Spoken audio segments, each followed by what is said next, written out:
Be careful. There's something unsettling ahead. Vital reform! The moon shines on the truth. Emerge from your cocoon!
This place is rich with the sweet scent of flowers. Can we stay here for a while longer?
This place is rich with the sweet scent of flowers.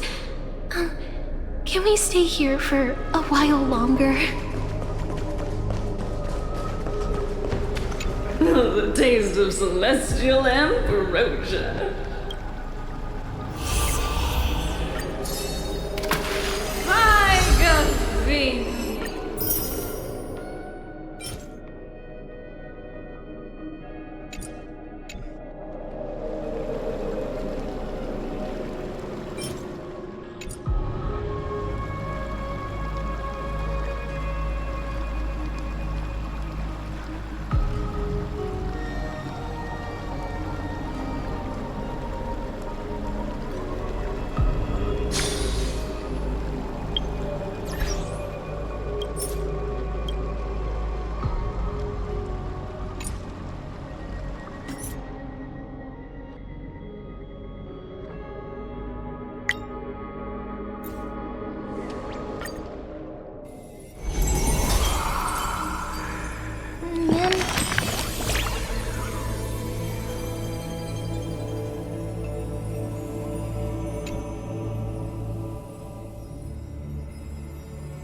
I fear.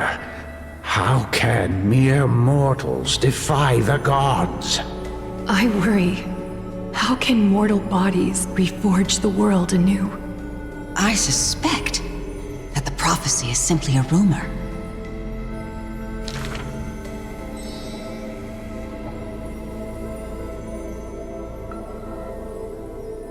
Hearken to the sounds that the doors whisper. Overthrow the gods, it declared.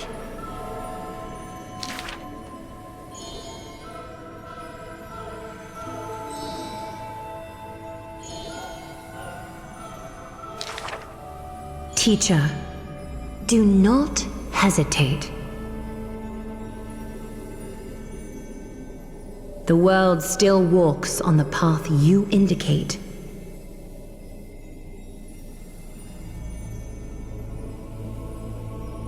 Restore the core flames, it declared.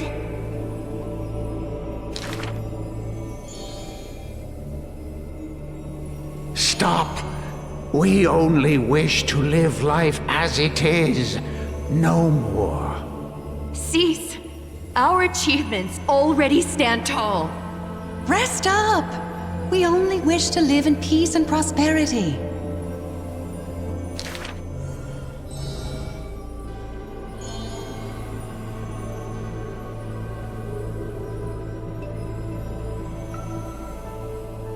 Hearken to the sounds that the doors whisper.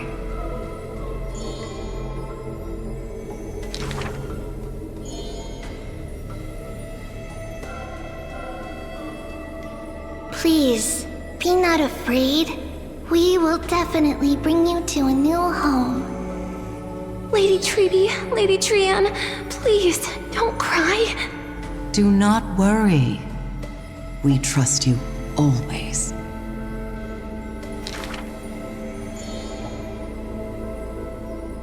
Bear the divine authority, it declared. Quiet Trinan has little to say. Lively Trianne loves to play. And well-behaved Treeby roams around all day.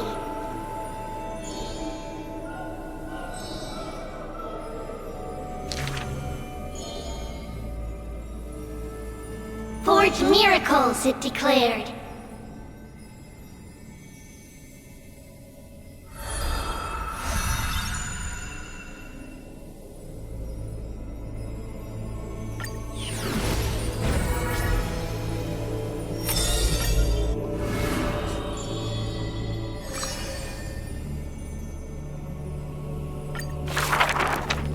If every single scar equals a coin, then the girl always pursued would be worth her weight in gold.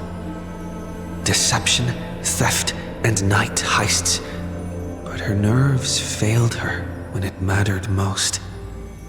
The girl clutches meager loot to her chest and escapes, muttering curses, bearing her pain. We're head on. I definitely win next time. She always longs for the coin of Whimsy's blessing and creed. Yet the coin in the air always suddenly disappears, as if in reply from the trickery titan. Day and night flow, and the thief's star makes circles across the sky, while time molds the girl into an adult. The cloak once used to conceal her entire body now only suffices as a hood that barely covers her fringe. No matter. These days, I have no need to hide. With a confident stride and a silver tongue, her perfected fraud thieving every opportunity as a result. And at curtain fall hour, those treasure-seeking steps fade into the moonlight. When she appears again, her arms are laden with money's weight. What is the art of thieving? Stealing from the poor. Not enough loot. Stealing from the rich. That's a boring task to boot. The girl narrows her eyes of greed towards those called the Chrysos heirs. The golden vines of the sages' homes, the sacred carcass of the deathward realm, the divine lyre of the seashore's pearl, and the crystal chalice of the 1,000 gates. The girl knows not the treasure's origins, only that they are all valuable beyond measure. To have something priceless is the true art of thieving. A pity the deceits are all eventually revealed, and the thief meets a rare defeat. A golden thread discerns her meticulous disguise, and the heroes hold down her third hand to imprison in this thief star made of human feet. I take defeat with my head held high. Spare me your sympathy. She frankly faces the accusations, knowing that escaping would be nothing more than child's play. So the Chrysos heir outside the cage smiles sweet. Would you like to see my most precious? A treasure bride? It is a dress, like the beauty god Nestia's divine body. More blinding than the sun, rivaling the moon in its glory. It is woven by divine threads. It captivates even the gods. But all the lies and deceit are revealed under the golden thread's query. The world-famous thief is stirred by such grand words into a flurry. Then just you watch. This wondrous dress will forever remain in my own gallery.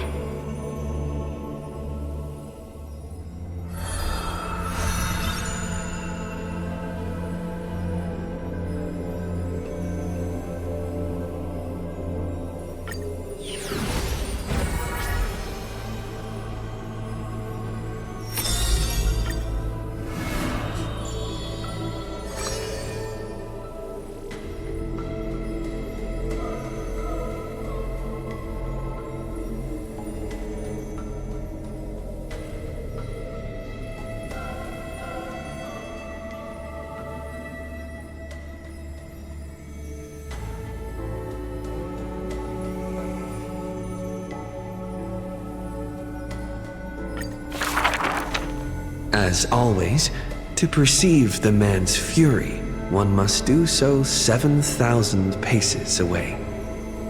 The Kremnos he guards is once again shrouded by mist. Rust, blood, and fire are the ceremonial ode to the demigod. There is no one to witness or to give cheers of glory. The final Kremnos festival goes on without end.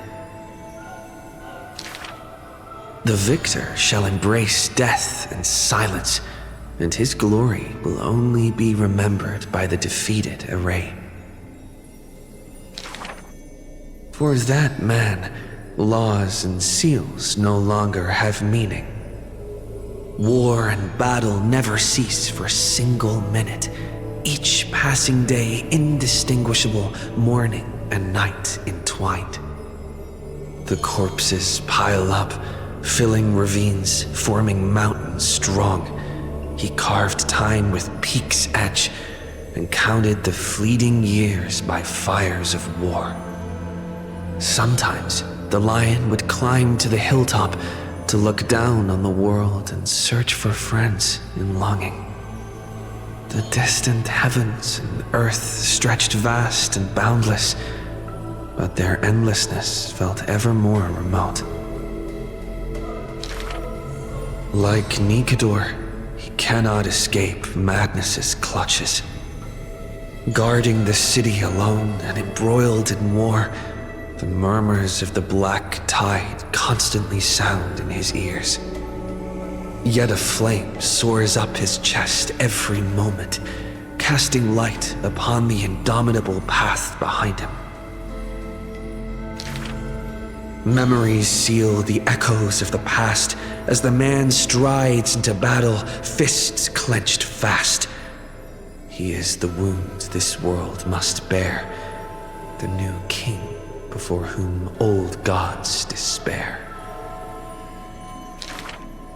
As stated in Idonia's poems, humans are born with eyes closed to accustom to this world's light, and their sight fades in old age to reacquaint with night's anthems. But the man did not bow to the decay of time, rejecting the lure of death's call. With each return from the brink of death, his eyes burn with fury, fixed upon his foes, until everything suddenly faded away, like a surging black tide swallowing all into nothingness. The world dissipates in the roiling black tide's requiem. Even the lion will one day die, a departure with no way back. With a sudden fall, his pierced chest hits the ground, and slowly flowing into the underworld is his golden blood, departing his system.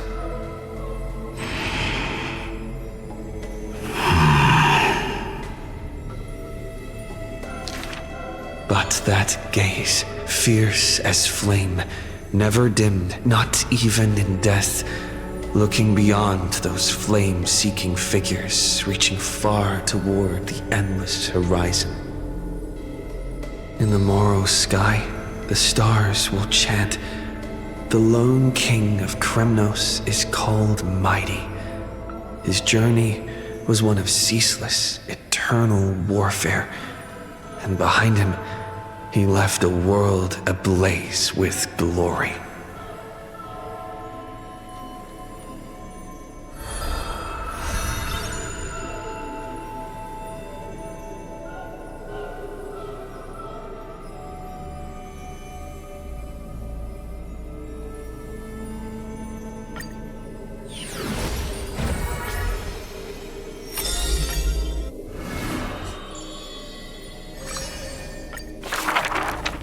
A good student, who often did stupid things. Was the assessment from the Lotophagist sage. An excellent healer who fails at all scholarly means. Was the assessment from the Nodist sage. A shining child who also burns away her own life's rays. was the assessment from the erythrokeramist sage. A fool who was always wreathed in smiles, while drowning in a weighty and pitiful dream. Was the assessment from the Neusporist sage. The girl had visited all the schools during her time studying in the Grove. She refused to become a scholar, despite her exemplary grades. Instead of increasing this world's knowledge, I prefer to reduce its pain. While the sages faced her words in silence, the Neusporist sage alone decided to hire her as assistant post-haste. An apprentice who spends wisdom is more precious than scholars who hide knowledge away. The faded twilight courtyard, long eroded by time, now shelters a girl, the sole heir of her lineage. Loneliness accompanied her days, till the sage of the Capriests visited her and brought her a chromatic pony with a grin. It may be the Eye of Twilight's creation in times gone by, for it shines with the sky's rainbow hues within. Could it be the warlike winged beast of her father's tales? But the sleepy and dreary-eyed pony before her was soft as freshest plucked cotton. The girl still took this gift, for from the little creature she smelled the scent of clouds distant. If it weren't for her, I would have suffered more accusations. The Neusporism sage says in admission. The scholars coming to deliver arguments and reproach often stopped before the door, not coming to fruition. For the girl before the door soothed their blazing anger like the soft clouds, gentleness in cumulation. Do you know what sacrileges he has committed? The girl muddles her answers, yet her heart knows in full admission. Like you and me, he too wishes to heal all of this world's afflictions. The girl treated ailments for many years in the Grove, composing her medical treatises into tomes. When scholars seek medical help, she realizes with a startle that kindness too can grow into its own bloom. By that time, the twilight already lost their eyes, and the world drowns in evernight, while the girl and the healer again traverse the world in gloom. Seeing the golden thread and ivy in the night, though it has been long since she recalled her past, she once again thinks of her childhood dream. Should the sun be dimmed by destiny's decree, then the dawn that heals the world I shall replace.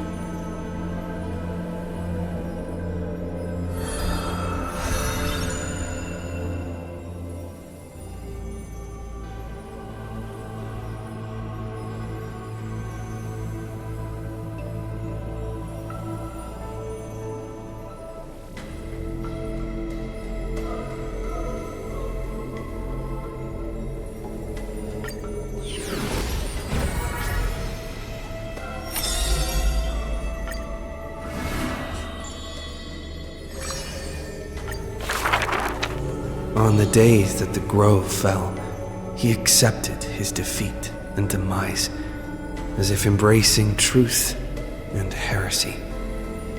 Believe in Titans, and you'll have a happy death. Deny the Titans, and you'll have a fulfilling death. Yet, as the lightened soul bids farewell to its heavy shell, a Titan made an untimely call. Do not be startled, child of humanity. You have a final query in this world. You finally came. He does not seem shocked and lets the core flame take over his shell. Be more punctual next time, if you will. Upon his first meeting with the Titan, the blasphemer is already on his best behavior. And towards the suggestion to reforge his body, he paid no mind. I have so kindly offered you the best body.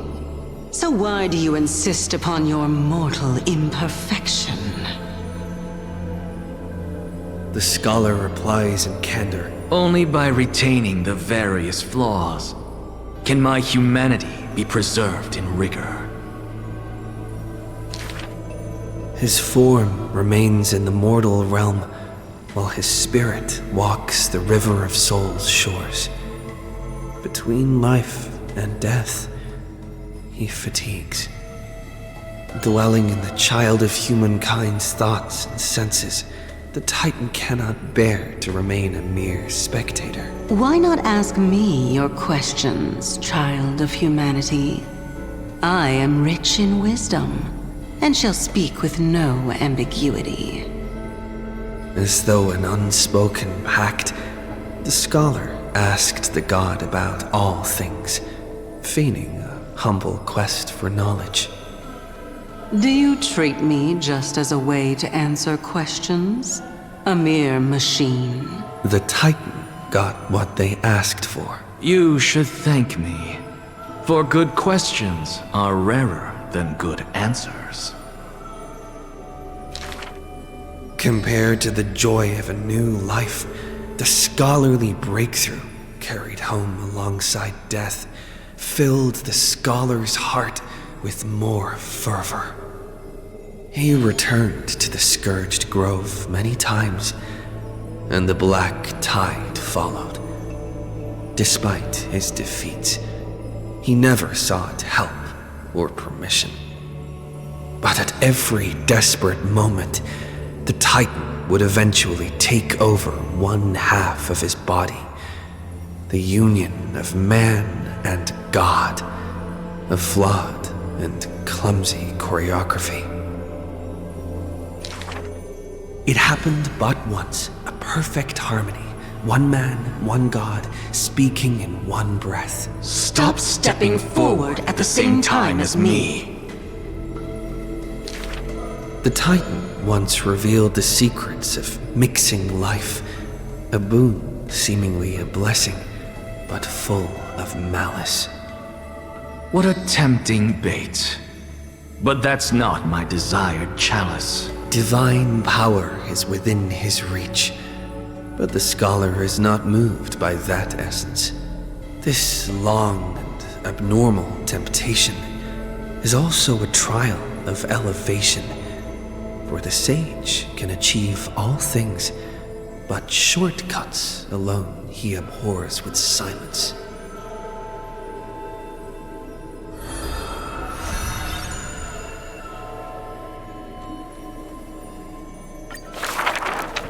Teacher, in this tumultuous world, have you thought about your will?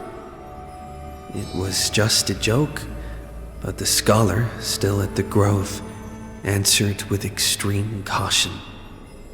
He has much to say about his posthumous affairs, exhausting all, fearing the smallest omission. Teacher, could it be that you fear death? The assistant asks in concern. It was a question needed, yet he gave no direct reply. Philosophy is the inquiry into death, and I have always considered myself a philosopher. The assistant recounts all of the scholar's final wishes, each mighty as a mountain, asking what seemed impossible. The tombstone must be made of my treasured rare stones, carved with Dromus patterns. But that stone is a miracle of alchemy, tough beyond measure. No chisel could have shaken. That's also his plan. The assistant softly reveals the hidden plot. He hopes that instead of shedding tears over his death, we will find it in us to smile, even in a moment of sorrow. It's rumored that in the depths of the grove, the scholar left a teaching ingenium, imitating himself to the utmost detail. Go back. The living have not exhausted their thoughts. Go back. The dead have no desire to teach their works. The ingenium's words are cold and detached, like the deceased man himself. But if you have no one to talk to, fine. You can sit and converse. Now, the grove is no longer bustling, and the scholar has returned to dust. Thus, few in this world now know how he was also troubled by solitude in life. Someone once suggested, perhaps your ambition should also find its place among your final wishes. Pointless notion. He dismissed in derision. Unveiling the countenance of the gods is a task for the living. Perhaps that is his haughty position. Such a melancholy topic, yet he insists on feigning a twist, avoiding it altogether. Perhaps these chapters should not be retained. Most are from the scholar's handwritten draft, shown without his permission. Yet there seems to be a voice there in remonstration. It's just the past. What harm is there in revelation? Even in passing, his hubris still resounds in reverberation. The smaller a thing is, the more it shows its weight. The more foolish my name is, the more glory my achievements will be in comparison.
point is that the Mieka Kivesa did help the ancestors of Kalevala build a strong foundation. It's definitely not a cursed sword.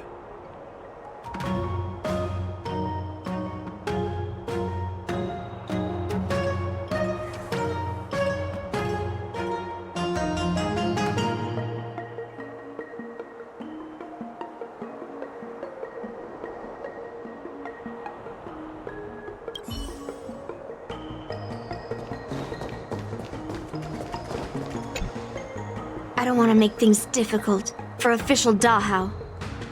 Let's do this his way, and prove my innocence. If I can find that cursed sword, I can prove my innocence right away.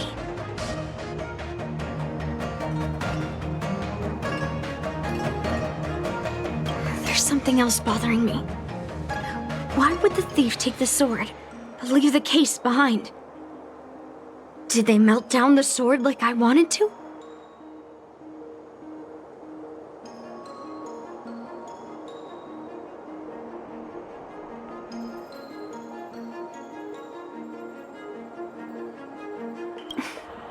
Yeah. Maybe. But if the case was too much trouble, wouldn't it be too conspicuous to carry around the sword like that? In plain sight?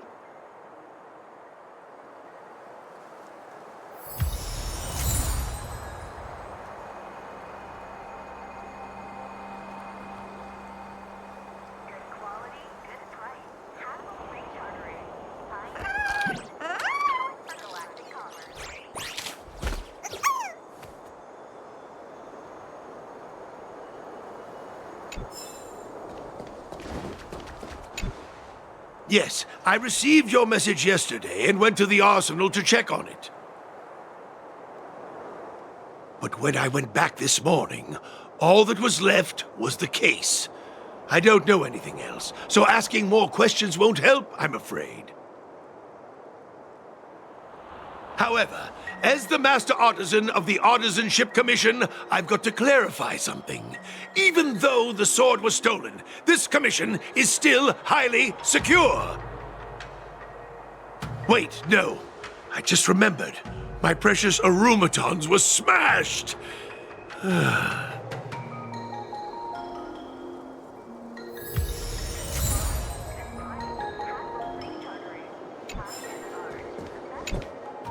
Yunli says she didn't steal the sword, and I am willing to believe her.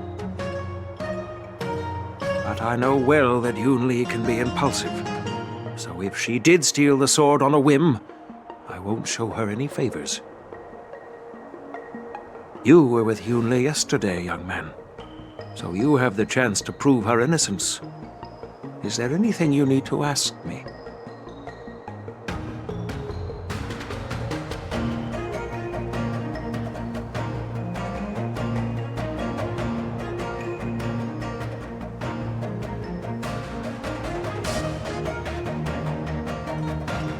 After the ceremony, Argenti carried the sword case, and together with the delegation, they were escorted by the Cloud Knights to the Artisanship Commission. The artisan there confirmed that the sword was safely stored.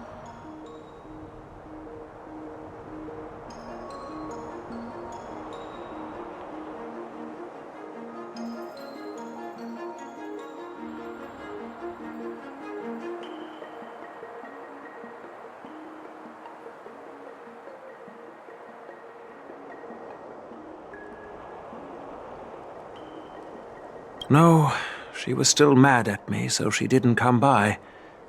If she had come with you, she wouldn't be a suspect right now.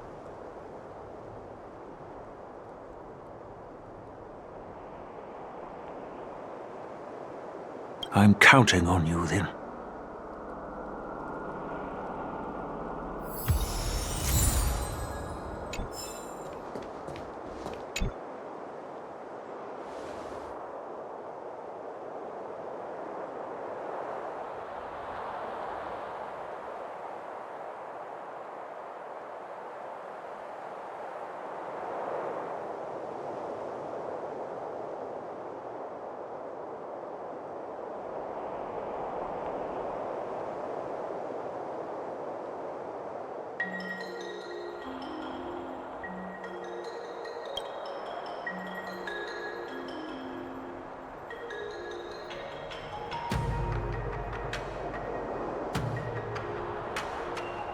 So, the thief took the sword from the case without picking the lock.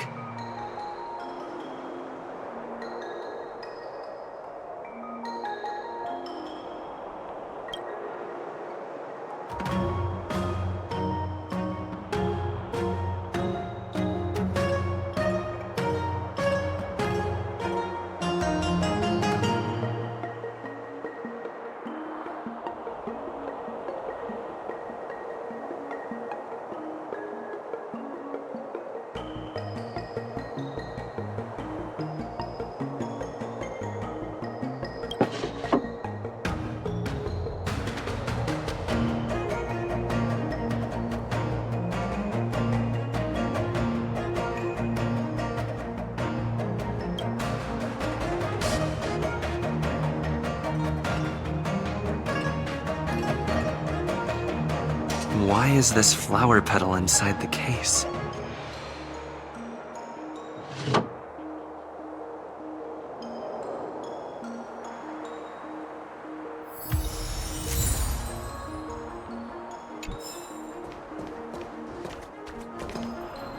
If you've found any clues, feel free to tell everyone.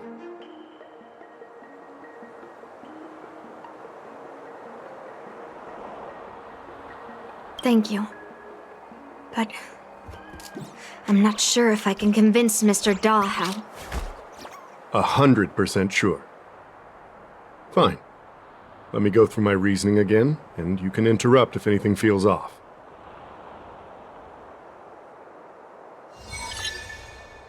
Throughout the entire incident, there was only one suspect who broke into the Artisanship Commission, and that was Miss Yunli.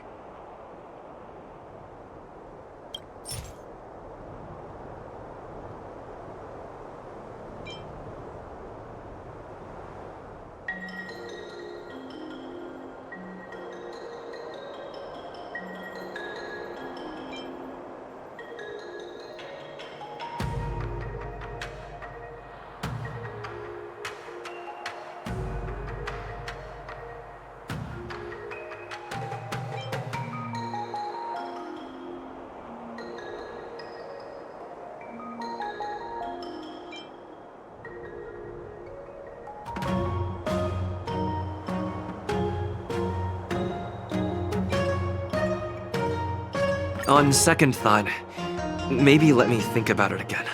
Take your time. My reasoning is solid. Throughout the entire incident, there was only one suspect who... On second thought... Take your time.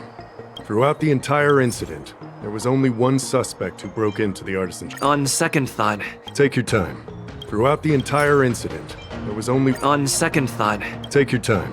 Throughout the entire incident... On second thought... Take your time. Throughout the entire incident, there was only one On second thought... Take your time. Throughout the entire incident, there was only one suspect who broke in... Your statement isn't quite accurate. Argenti, the delegation members, and even me, we were all at the Artisanship Commission at some point. True. But they all left after delivering the sword. And the craftsman overseeing the handover confirmed that they couldn't have left with the sword. We looked into it as well. Before Gu Yun was handed over, the side crane at the entrance of the Artisanship Commission captured you leaving. But there's no record of Miss Yunli leaving. Why would I dare leave through the main entrance after smashing the Arumatons? Throughout the entire incident, there was only one suspect who broke into the Artisanship Commission. And that was Miss Yunli. Miss Yunli caused a ruckus at the Artisanship Commission trying to take away Gu Yun. But you stopped her in her tracks. What Dahao said seems right. Exactly. So at least Yunli didn't steal the sword at that time, because we were at the Arumaton warehouse.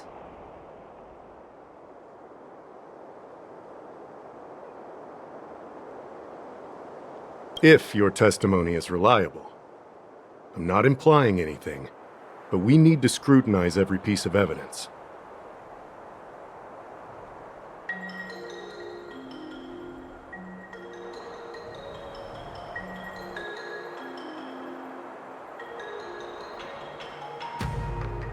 Miss Yunli caused a ruckus at the Artisanship Commission trying to take away Guyun. But you stopped her in her tracks. On second thought... Take your time.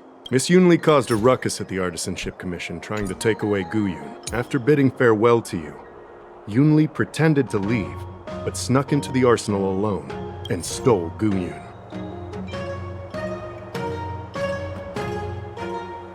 Wait, you messaged Master Gongshu? I had no idea. Well, that's some solid proof right there. However, it only proves the sword wasn't stolen up to that point.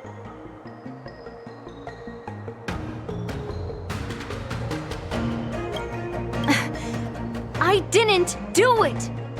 After bidding farewell to you, Yunli pretended to leave, but snuck into the arsenal alone and stole Guyun. On second thought... Take your time. After bidding, we haven't found any other suspects or evidence. I found this in the crevice at the bottom of the case.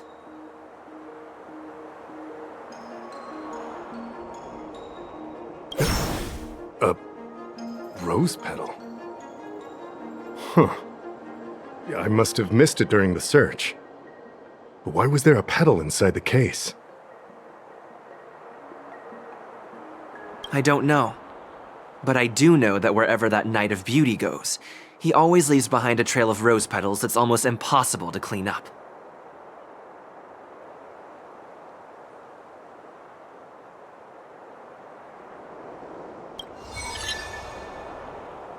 My thoughts are a mess. Let me sort them out. The sword case was never locked, which is evidence that only someone who delivered the sword could have done that. And the rose petal was probably left behind by that Knight of Beauty. But how did he manage to take the sword from the Artisanship Commission? Why did he steal it after returning it here? And why would he leave that petal in the case? I know. Guyun flew out of the case on its own. The Knight of Beauty only unlocked the box to aid its escape. Don't be ridiculous. How can a sword escape from a case on its own? You've never seen a flying sword before? I've only heard about the Mieka Kifesa being able to fly in legends. But even if it could fly, why would the Knight of Beauty do this? Like I said, the sword contains a heliobus. Argenti must have been under the control of the sword. Maybe he was under its control even before you arrived on the Luofu. Official Dahao, where can we find that knight? Let me see. The docking location of Argenti's ship, the one and only. Let's go. We've got to find Argenti before that sword completely takes over his mind.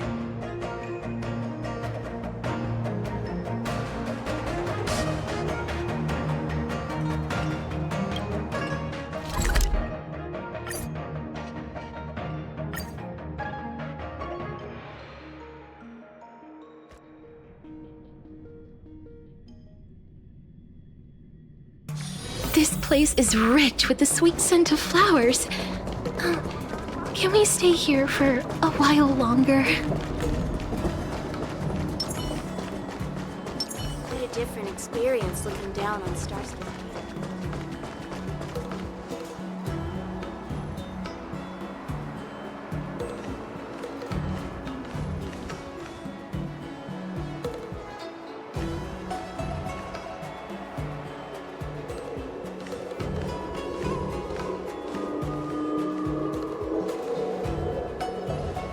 I've been waiting for you here for quite a while.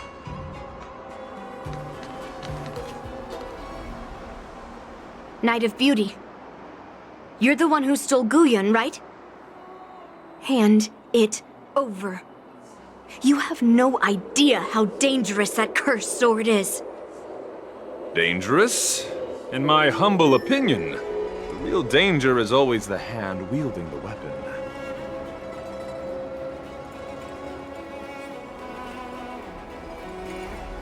Yes, I did. As a Drilla's knight, I've sworn to live in poverty, and I abhor theft. I had to leave behind a rose petal in order to keep my promise to Master Guyon and uphold my knightly oath. What? What do you mean? I agreed to assist Master Guyon in its escape from the Xianzhou. As the person who pulled it from the stone monument, captivated by its beauty, I must not let it down. I couldn't stay in the arsenal to convince the craftsman, nor did I want to take the sword like a thief. That's why I left behind a small piece of evidence that pointed to my identity in the hope of an open and honest conversation with you. Whatever your reasons are, you're planning to take the cursed sword away from the Xianzhou. Hand it over to me! Back then, it was the beauty of Master Guyon that impressed me, so I willingly embarked on the journey to return the sword. But unfortunately, Master Guyon's homeland is no longer the ideal place for it to return to. As a knight of beauty, I must not abandon it halfway. Oh no. He's completely captivated by the power of that cursed sword.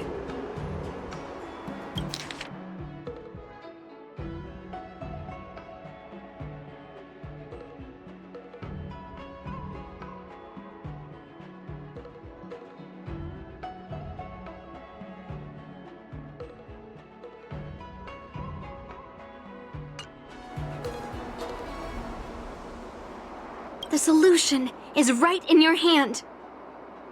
Captivated? No! I am touched by Master Guyon's flawless beauty. To be honest, I'm confused why none of you can understand this sword. This is quite heartrending. I've already made up my mind to take Master Guyon away from the Xianzhou. That cursed sword has messed with your ability to think. But I'll break you free from its grip. I'll shatter its illusion. And the sword itself. Fair lady, if you're intent on taking away this person, this sword that is under my protection, please engage me with a fair duel according to knightly etiquette.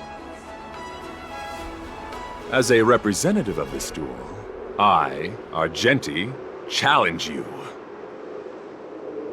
I swear on the spirit of chivalry, in front of Adrilla the Beauty, that I will represent Master Guyon in this duel. If I win, you will allow Master Guyon to leave the Xianzhou with me.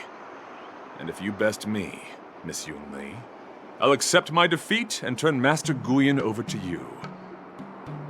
Do you accept my challenge, Miss Yunli? Fine. Let's see whose desire is stronger. Your desire to take it away, or my desire to hunt down all cursed swords. Show me what you've got.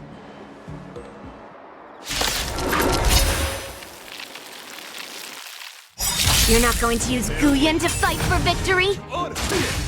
Well, I know a thing or two about swordplay. In a proper duel like this, a knight should rely on the skills he's honed day and night. You're a real weirdo. Loot here. You're fighting a gentleman. Put forth all your might. Okay. Embrace a new life. Return to dust.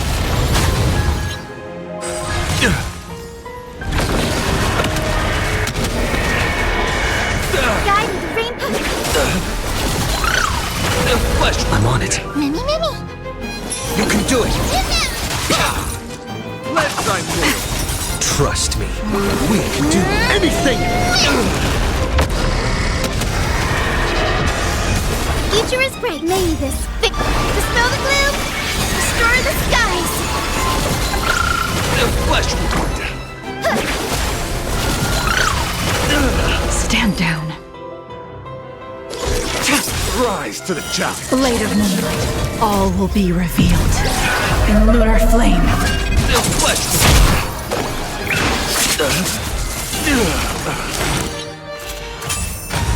Let the duel commence. Life is not darkness with me. Rise to the challenge. The flesh confess. Put forth all your might.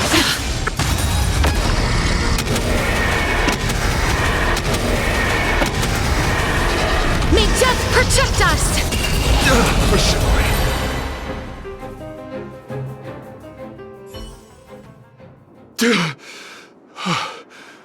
I've lost. According to the rules of a knight's duel, I should keep my promise and hand over the sword to you.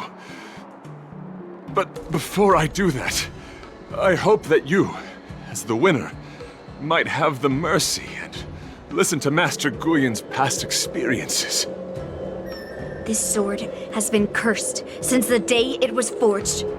Place it in front of me, and let me destroy it. Do what she says, knight. But... you've done so much for me already. It's time for me to face her alone.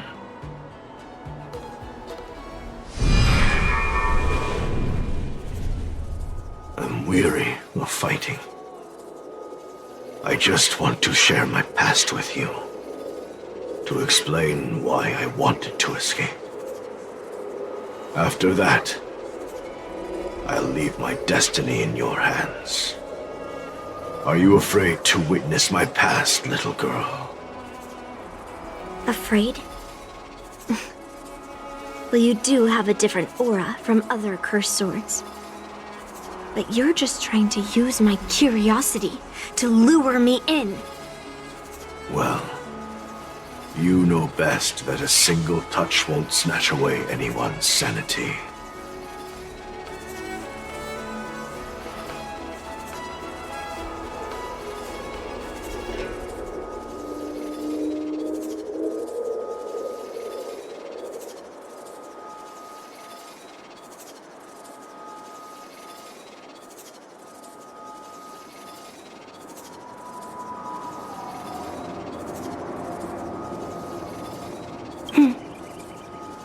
Fine. Show me your past.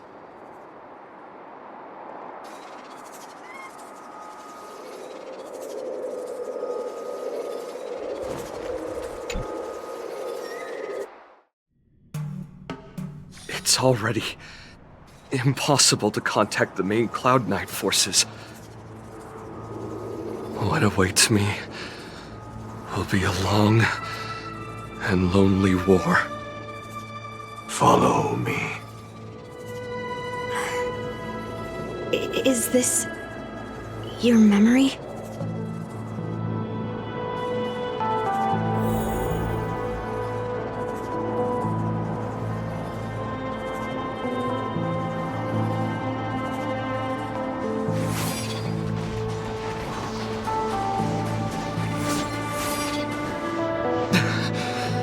It's so cold here. I didn't feel it when I was in the thick of battle, but now it's freezing me to the bone.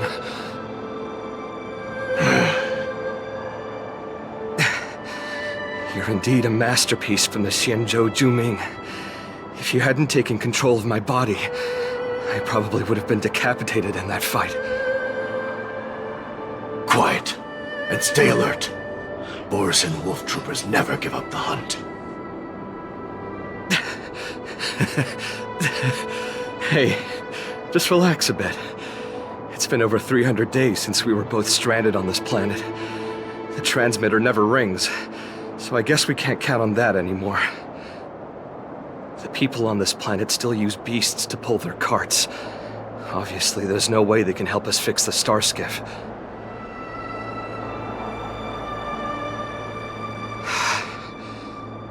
Looks like we're stranded on this forsaken planet for the rest of our lives. The rest of a Xianzhou native's life could be terribly long.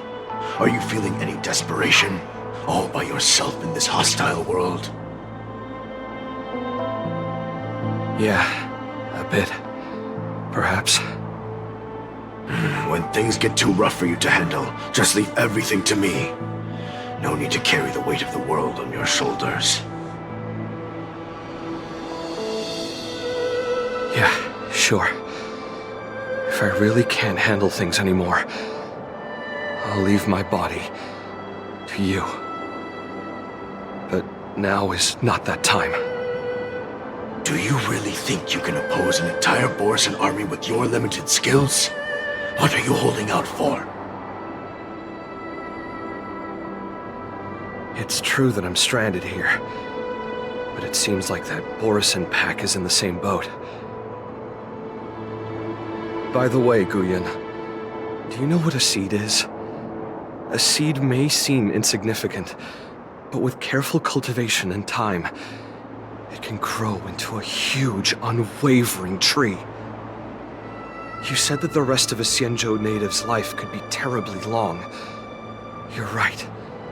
That's why I intend to plant a seed named Resistance here, and nurture it for the rest of my life. I want to show the people of this land how to defend themselves against those monsters. I can already see the seed in the eyes of those people. You really think you can do it? Why not just give me control, and we can revel in the bloodbath together?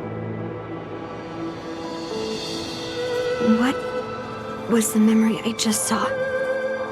It was a memory of me and a Cloud Knight, stranded on an unfamiliar planet. We crash-landed on a planet occupied by Borisin. Just the two of us. I can feel that it was a lonely war.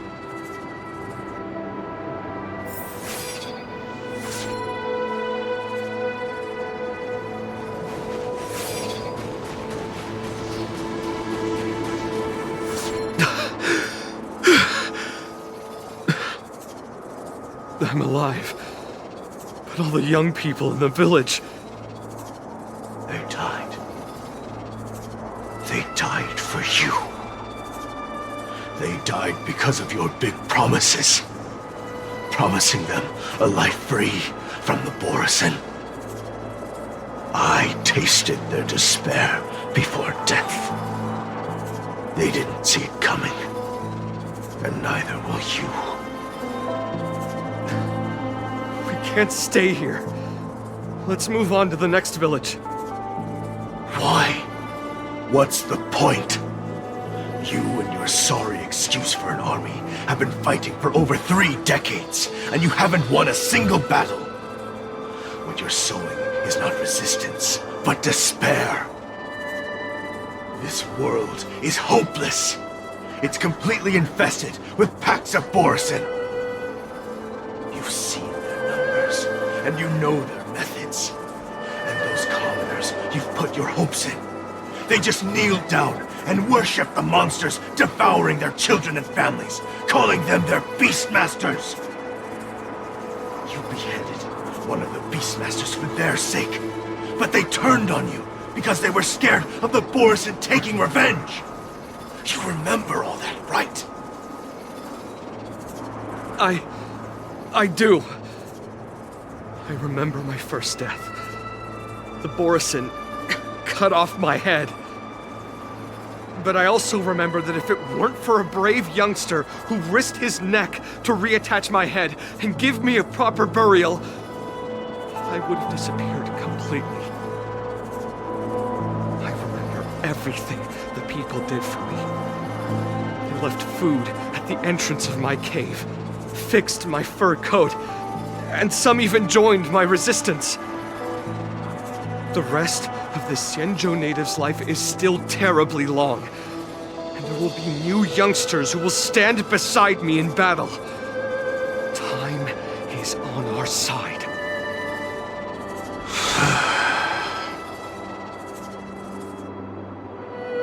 You said it was a lonely war. No. It wasn't a war filled with loneliness, but with despair. So much despair that I don't want to ever taste it again.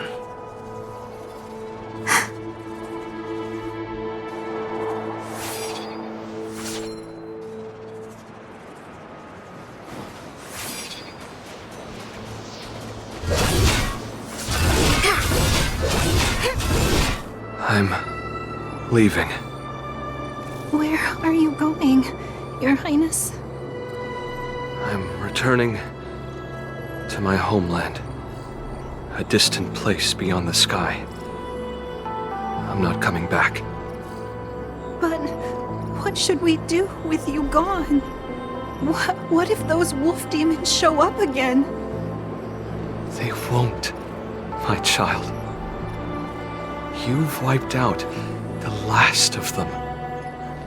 But before I go, I need you to do one thing for me. Even though the wolf demons are gone, new monsters will appear in this world. Soon, a demon will appear, donning golden branches and knowing only bloodshed. However, fear not, my children. I'm entrusting you with this sword that's been with me in countless battles. Use the skills I've taught you over the years, and you'll surely defeat that last demon. But that's not all. I need you to construct a stone monument for me. It must be large and sturdy enough to seal the remains of that demon forever. This is a debt you owe me, and you must fulfill it. Do you understand? You lied to them. And you lied to me, too. Oh? You promised that you'd give your body to me when you couldn't handle things anymore. Well, this Xianzhou native's life has finally come to an end, my old friend. How about one last chance for revenge? Come and bid me farewell for the final time. He had long since come to some understanding. I could sense a mix of intricate emotions flowing out. It wasn't bloodlust, or anger, or fear. What he had left for you was hope. They've learned how to fight monsters. But there's still one last monster lingering in the world. Kill it, my old friend. He left me there without ever looking back.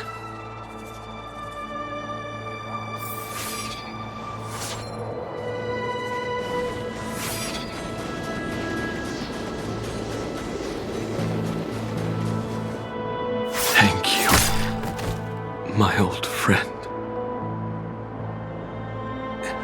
Heliobi can taste human emotions. How do my emotions taste, my old friend?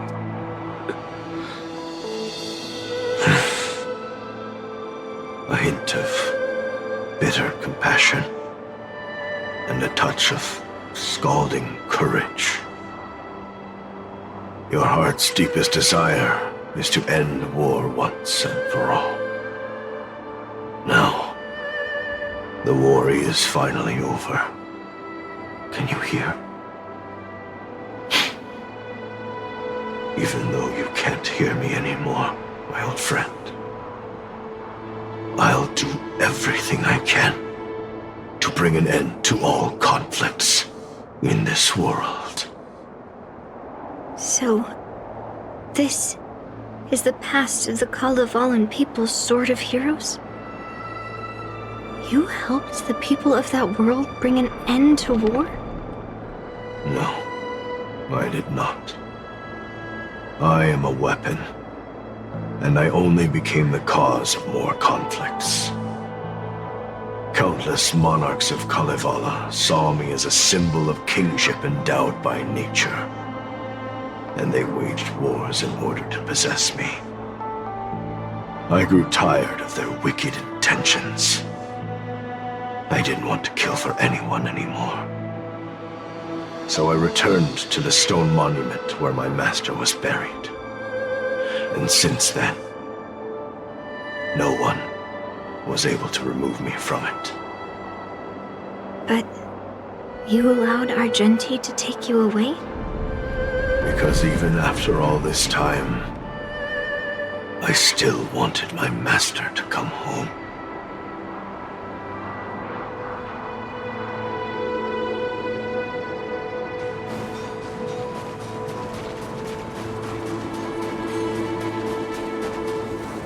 During the sword gifting ceremony, I felt anguish when I learned that I would be handed over to the most skilled swordmaster and once again become a tool for killing. My master had engraved his deepest desire into my blade. End war. As a weapon, my purpose was predetermined from the start. I had to become a deadly sword that would relentlessly hack and kill. But once I fulfilled my mission, would I have the right to choose my own destiny like he did? So, I asked the Knight of Beauty to help me break free from this never-ending cycle of bloodshed. These thousands of years have naturally turned into memories of mine. I think I understand the beauty the knight was talking about now. I don't want to be a sword that brings death. My war ended long ago. The years spent as a tombstone were my finest.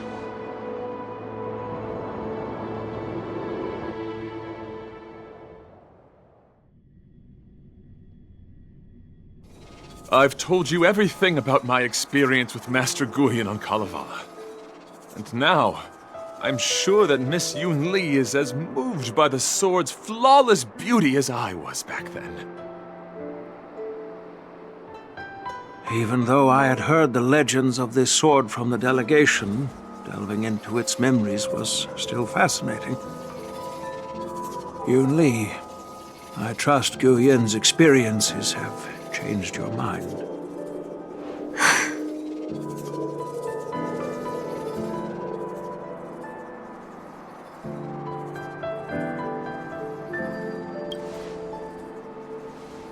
That's why Grandpa hid it from me, so I wouldn't make a hasty decision.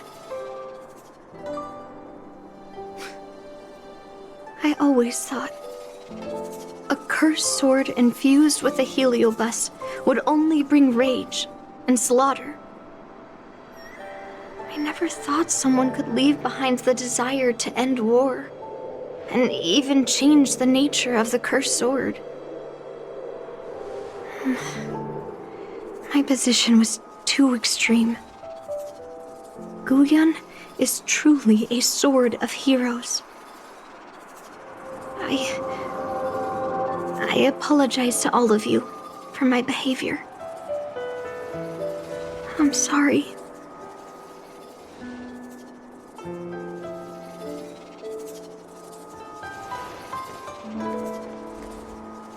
Now that we've proven Miss Yunli's innocence and found the sword, should we now return it to the arsenal?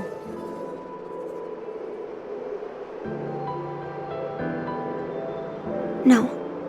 I'm still going to melt down this sword.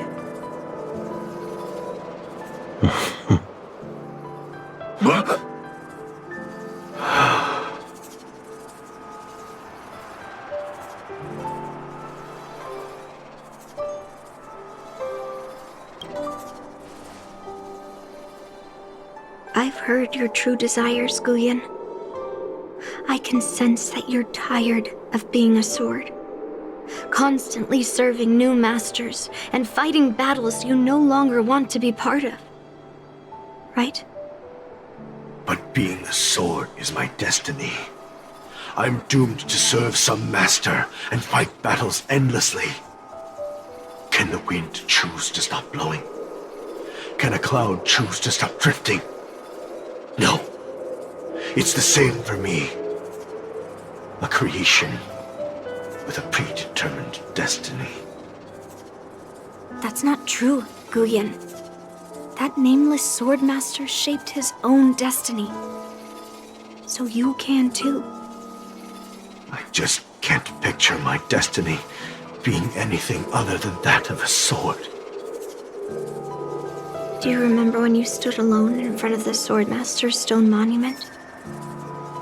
People admired you because you carried the memories of the hero. You are no longer a sword. You were a memorial. Later, as I became worn and weathered, the gentle wind would pass through the hollows of my body, creating melodic tones that echoed in the distant mountains. I became a musical instrument then. I miss those times. Can a creation become what it wants to be? The answer is yes. I'll grant your wish, Guyen, and transform you into something different. Something different? But this is the price for the war dance. If the Kalevalan delegation finds out... Please, say something, General Huayan. Well, my granddaughter has always been stubborn. Are you really sure about this, Yunli? What do you all think?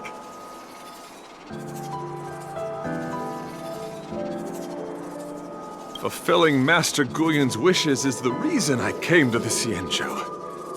With the Driller's blessing, you could turn Master Guyen into a plow. But as long as it fulfills his wish to end war, I support it fully. Then, I'll leave it to you, Yunli.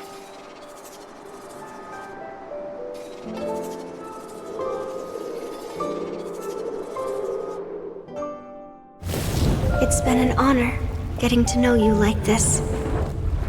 The honor is mine. Thank you, Yunli.